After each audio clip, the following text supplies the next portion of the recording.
house where seniors thrive.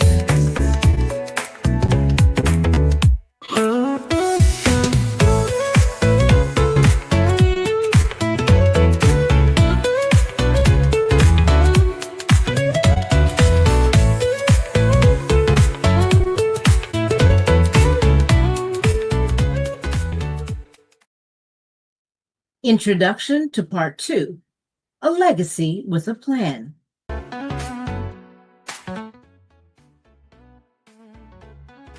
Our organizations are supposed to be rebuilding our communities. We've got to learn to do for self.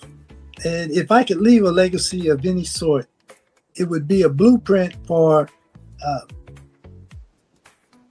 to stop celebrating civil rights events that happened over 50 years ago and start building.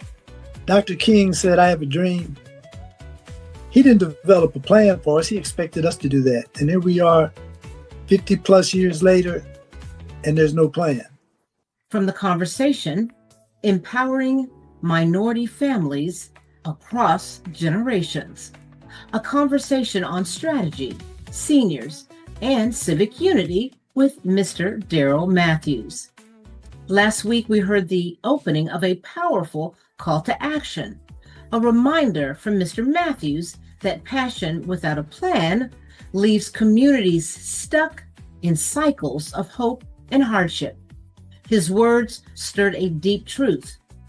We've celebrated the dream for decades, but we've yet to fully build the blueprint. As we continue this conversation, let's not only think about community-wide systems, but also zoom in on the personal plans we carry, or too often fail to make, for ourselves and our loved ones. So whether you're a senior navigating Medicare and long-term care, or a young adult just starting out, one thing is clear: life doesn't come with guarantees, but it demands preparation. From unexpected medical emergencies to financial burdens that ripple through families, our lack of planning today becomes someone else's crisis tomorrow. Having a life plan, from health coverage to final wishes, it's not just smart, it's a radical act of love, foresight, and responsibility in a world that often prioritizes reaction over readiness. Darryl brings not only conviction, but clarity. His vision isn't to simply inspire us, it's to equip us.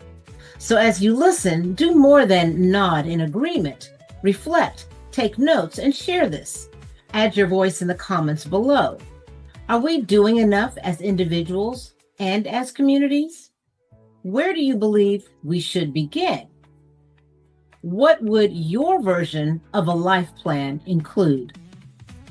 And now, let's rejoin Mr. Matthews and listen to his journey and advice for a more cohesive and united community. Okay, so Darryl, are you saying there is no consolidated plan or no plan for us as a community to move forward? I mean, no consolidated plan for us to build our foundations. And let me tell you, no one expects in their 20s and 30s to be sick or to have a sick spouse or a sick child or family member. And we don't plan for it like we should. Right. We don't. And I can give you multiple stories along that line, but you wake up one day and you realize, I need to focus. I may not be able, as long as you don't take a backward step, I may have to go to the left or veer to the right, but I can't take a backward step. So I never became that lawyer that I wanted to become, but I never stopped moving forward. And for me, that's the moral to the story. Well, I will tell you, you said there's so many pearls of wisdom in what you just said. I want to start with the agent of change, and I want you to talk a little bit more about your mentorship, because I think at our age, because we're virtually the same age, when we talk about Dr. King. We had somebody who put his life on the line to be an agent of change. But as seniors, we ought to be building the bridge with the people that have the excitement without the experience to show them that the dream is just the beginning, the commencement, so to speak. You know, when we go through our commencement to go into college or to graduate and get out into the real world, so many people think that's the end. That is really the beginning of learning what life is all about. And so because you've uniquely created so many that look up to you in the fraternity and in all of these organizations across the country, what advice would you give seniors about how do you continue to give back when people are saying you're no longer relevant? The country needs seniors more than ever. We are one of the largest populations. And so how do we get them on board and say, listen, it's not just about you, it is about the generations that are coming. And if we can be that bridge as mentors, what does that look like so that each and every person understands they are solely responsible for being a change agent? See, that's a very loaded question, because the answer to that has so many layers. Some of the issues we have with about every 10 years, the generation, and I can mark this by my exposure to all these organizations that have youth populations. Black Accountants had several youth college chapters.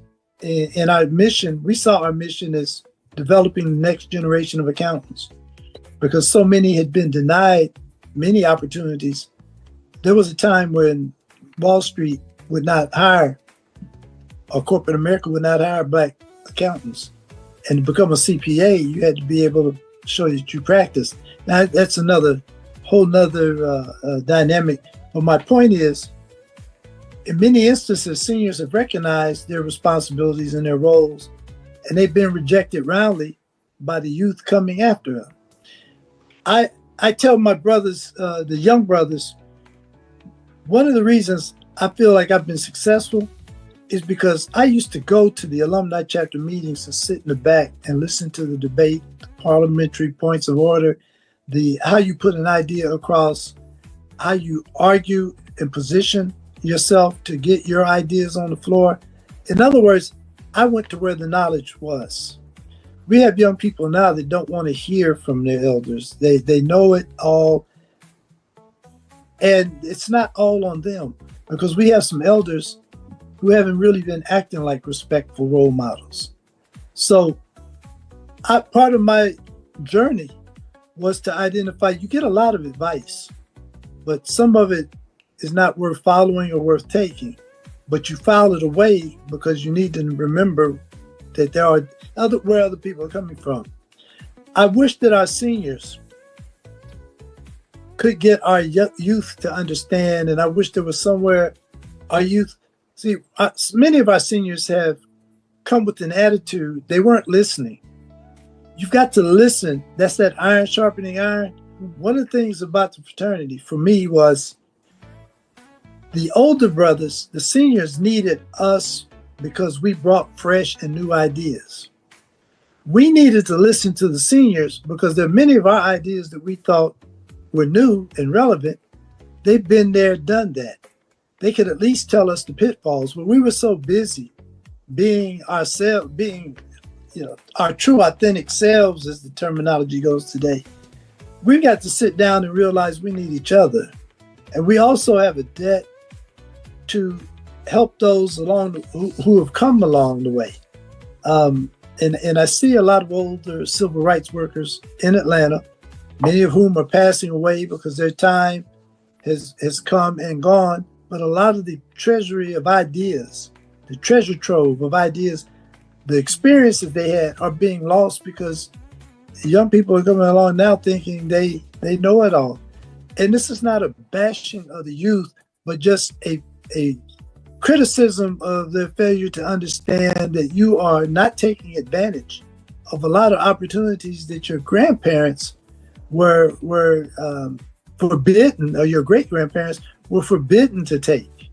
You know, I was having this conversation, and I might be digressing a bit, having a conversation with a gentleman, one of my mentors the other day, and we talked about the irony of the old segregation laws, that states in the South would rather pay out-of-state tuition to send one of their own instead of allowing them to come to, say, law school at the University of Alabama. We'll send you to Northwestern. We'll send you to Columbia. We will send you to the University of Iowa. Can you imagine that they sent them to better schools, got them better educations than they would most likely have gotten at home because they'd have been mistreated? But yet they all came back home with that knowledge to improve their states where they live. My point here is that these warriors went through a lot that these young folks take for granted. True. We need to share these stories, and we have a responsibility, like other communities, to share, to recycle our dollars, to really build a community we once did before, but we couldn't wait to get out of that community, to go into the larger community. And I think Dr. King said, I'm afraid that we have integrated onto a burning house. So we're going to have to start, to me, we've got to go back to basics. That would be the message leaving here today. Go back to basics. Because the Underground Railroad, you know why that worked? Right. Because nobody talked about it. We just did it. We don't have to be all over social media. These young sisters, the Fierce Fund, oh, we got money for grants and loans, but they're only for Black women. You still could have done that, but by advertising that, you set yourself up as a target. You set yourself up to be picked apart, to be ruled illegal. And where is it now? What happened to it? You could have still done that. Other groups do that, but they masquerade it well. Why is it that we have to go in social media and brag about all we're doing? We've got to go back to building a community and keeping it focused, and it's got to be need to know. Because when you paint that target on your back, when you tell everybody this is what we're doing, you set yourself up for your enemies to come in and to create disunity and disorganization. I pray that we can get our young folks to understand the treasure that's in the minds and the experiences of the seniors. And I pray that the seniors speak to these young folks with the respect they deserve, because they are the next generation. They are the next leaders. I remember when you always hear about this chasm in our fraternities and sororities about the grad versus the undergrad, about the college members versus the life members or the senior members. Some of that irritation is necessary. Our folks have to have those dialogues, because that is the progress that we make. But we've got to heal as a community, and we've got a lot of healing to do. And we've been led astray by some institutions that we depended on to be our backbone. We've been led astray by ministers who are not about the word of God. Everybody talking about heaven ain't going there. We've been led astray by some financiers who have sold us cryptocurrencies, knowing that they were less than ethical in their approach and in their mission. Yeah. We've got some folks we've got to clean out of our community.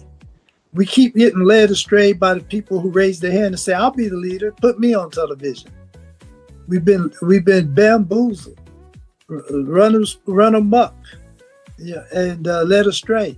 And so we've got to determine what is thoroughbred and which ones are jackasses in terms of who we're going to ride with. Right. So I've spent my life trying to deliver that message, and as a result, I've been called a polarizing figure, but I'm true to myself. I have lost opportunities because people that I have pointed out that have stolen money. That we seem to have a high tolerance in our community for people to misuse our organization's funds. And that is not a healthy indication of a community that's building itself up. So we have to start now. If you are in your teens or if you're in your 20s, you have to start putting money away because you don't know what your health is going to be like. You don't know at what age you're going to be disabled, or your spouse is going to be disabled, or you're going to need to help a family member, or it just may be all you. But we used to understand that, and we also got to teach who you put your money with is important. You've got to do your own due diligence, but you've got to look closely. Don't take the word of somebody, oh, that's my guy. You know, he did this and this for me, and I got a 10% return in the first month. If it doesn't sound right, we've got to understand if it's too good to be true, it most likely is. You know, but we've got some building to do. And I know that's your mission to teach, to spread the gospel, financial independence. And too many of us just think that we're going to, we don't think about it. We don't think about what's going to happen in the future until it happens. And then we start scrambling. And I'm looking at people losing their health care all across the country in Medicaid because the state that they're in has refused to participate. For me, when I think about our culture, we think of the insurance agent that goes around back in the 50s, 60s of knocking on doors and collecting some change. And then you had people that were in the church saying, I don't believe in insurance and this doesn't work. But we also know the top 1% all have insurance or all in finance, all have received some type of financial literacy. When do we stop listening to what you said, the person who's local who may not be looking out for you, and going to reputable companies and saying, let's start now, teach our children how to plan for the future? Because it's unexpected. So, and I'll step back a couple of pages. Dr. King had a dream. Yes. He said, I have a dream. And we've been quoting ad infinitum every year. How many times have we heard some little kid get up that's been put up by some seniors to give that speech, I have a dream, without understanding, okay, that was the dream. Now, where is the plan? You know, and we need a strategic plan, one that we can each live by. I mean, when I say each, that lays out the strategies from birth to the passage of time until it's time for you to transition. Yes. From birth to transition, we need to have a simple plan that says this is what we need to be a homogeneous community, a healthy community. This is what we need to be on the lookout for our future generations, because I promise you that some of us are lucky until we're not. You know, we're lucky until somebody in a car hits us and injures us. And so we've got to invest in our own insurance policies, our own plans. And insurance is not life insurance. There are so many different ways that you can use insurance to invest, to fund, bequeath, to foundations. That we should be starting our own foundations to make sure that missions that we want to have accomplished, educational goals we want to have accomplished for our community are well funded. So, but right now I'm concerned, I have a grandchild that needs a heart transplant and a kidney transplant, and they're a teenager.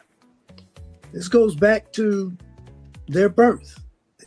The doctors knew this at birth, and they've already had 3 heart surgeries that go along with that age.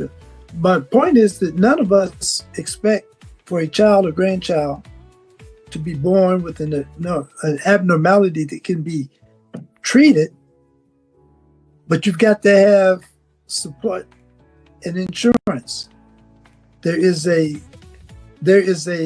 most in a lot of states who had medical plans, Medicaid plans in Georgia, Peach Care, that are now saying we don't want to take money from the federal government to fund health care for our own residents. What kind of foolishness is that? But it is what it is. We have to build our own foundations, our own institutions, because our community can't suffer illness because you're trying to take care of your parents or your siblings, and you got to go to work because you can't afford to put them in the proper hospital or proper medical institutions or to receive the proper in-home care. So part of our healing ourselves is we've got to redirect and focus what's important.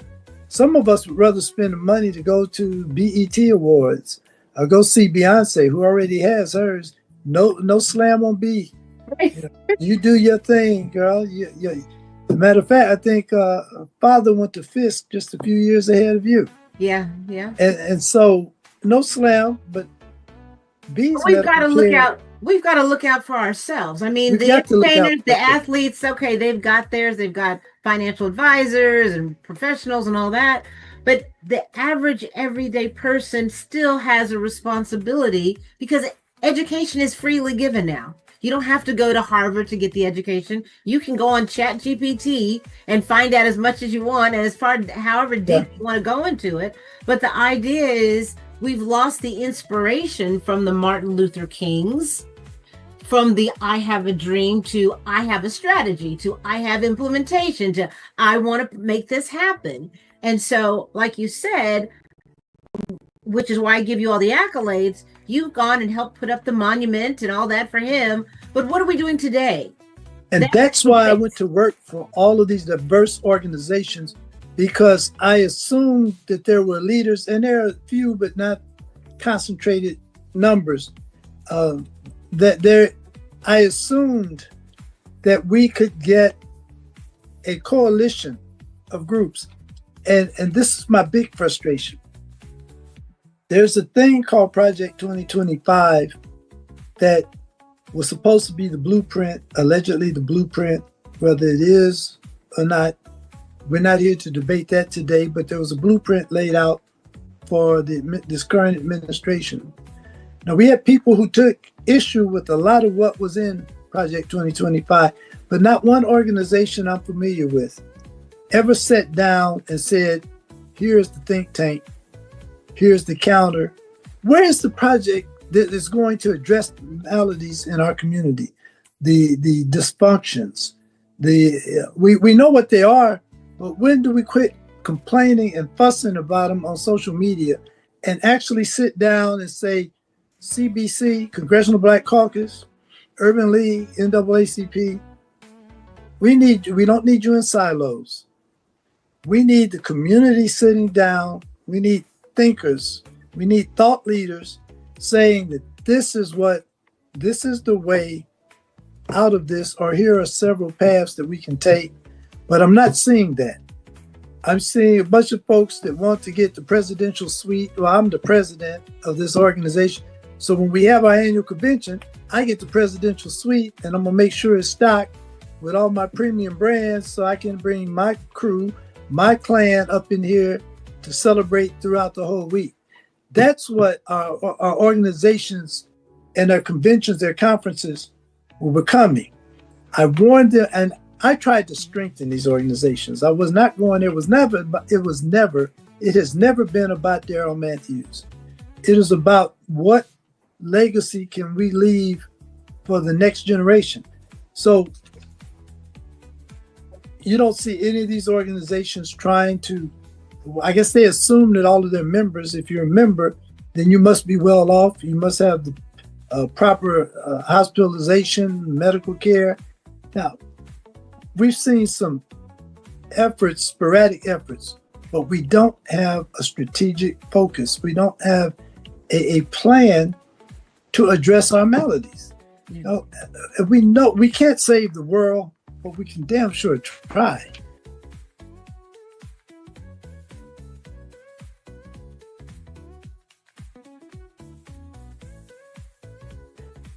unmasking, unifying, and unleashing.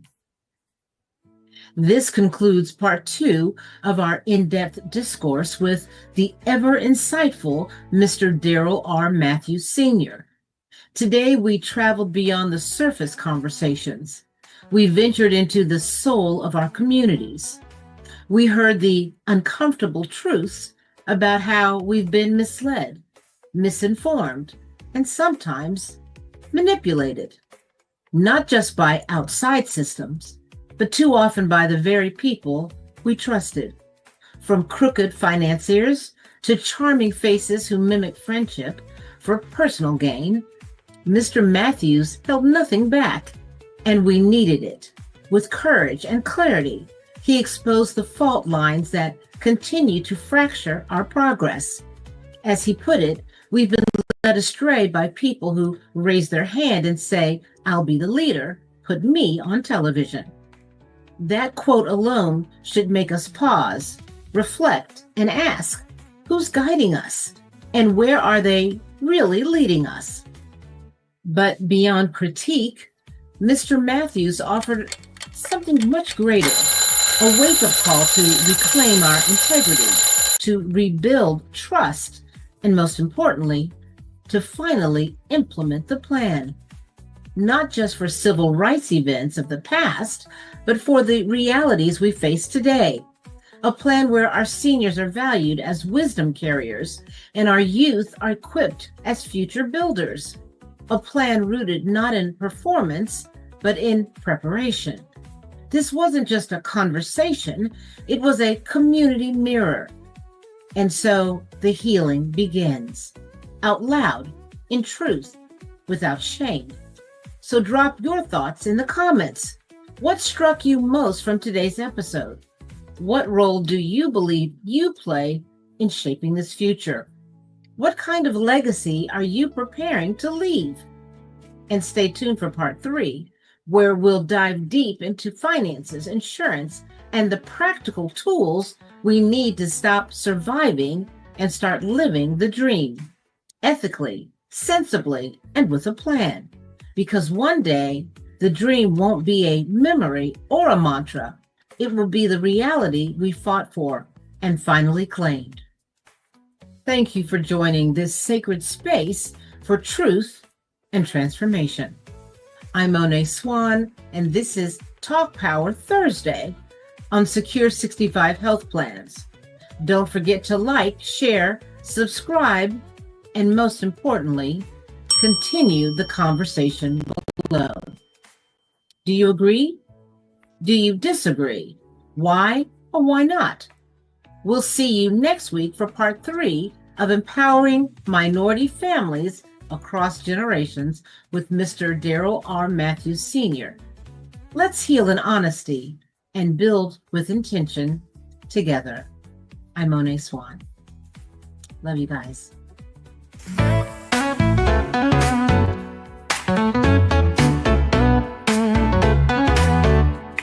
Secure 65 class planes, we're singing fly. Secure 65 health plans, where seniors thrive.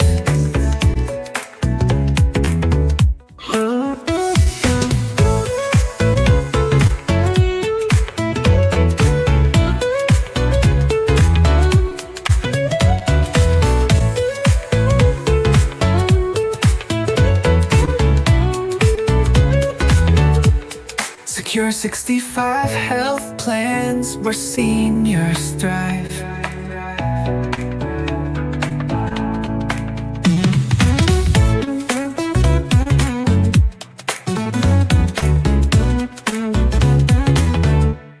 Secure 65 health plans, where seniors thrive. Secure 65 health plans, where seniors thrive.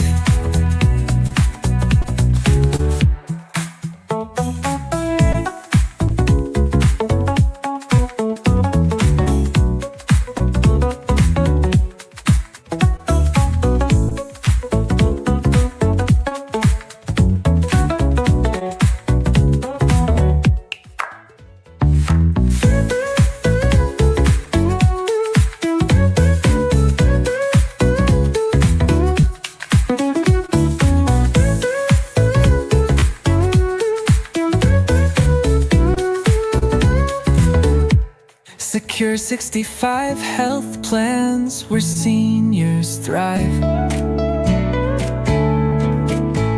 Millions of seniors are being forgotten.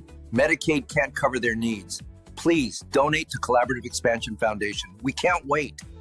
CF, bringing people to truth through love and knowledge. Collaborative Expansion Foundation, bringing people to truth through love and knowledge. We are a nonprofit organization. At Collaborative Expansion Foundation, we empower seniors by addressing their critical needs and fostering trusted relationships. We combat loneliness, financial insecurity, and access issues through education, community engagement, and support. Guided by our motto, no senior should enroll in Medicare with a stranger, we strive to ensure all seniors receive the care they deserve. Together, we create a caring, inclusive community.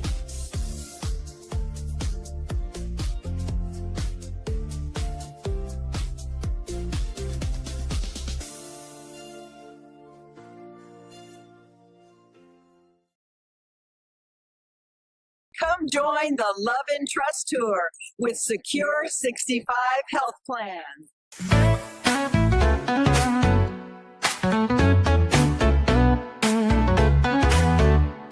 Secure 65 health plans where seniors thrive.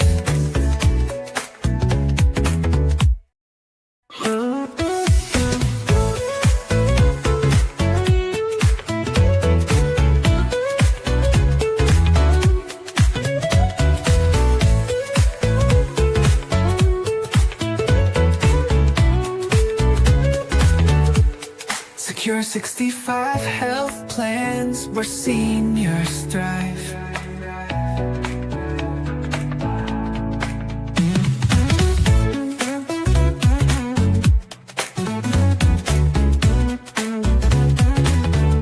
Secure 65 health plans where senior thrive. Secure 65 health plans where seniors thrive.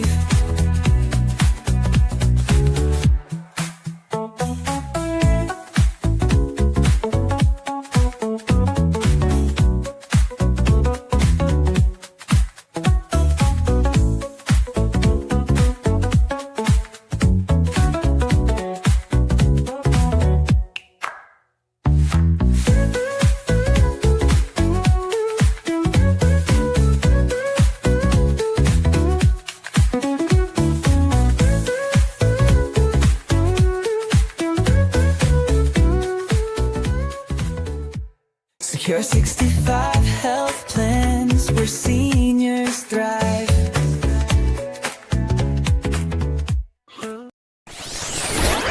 BibX Wealth Insurance Solutions.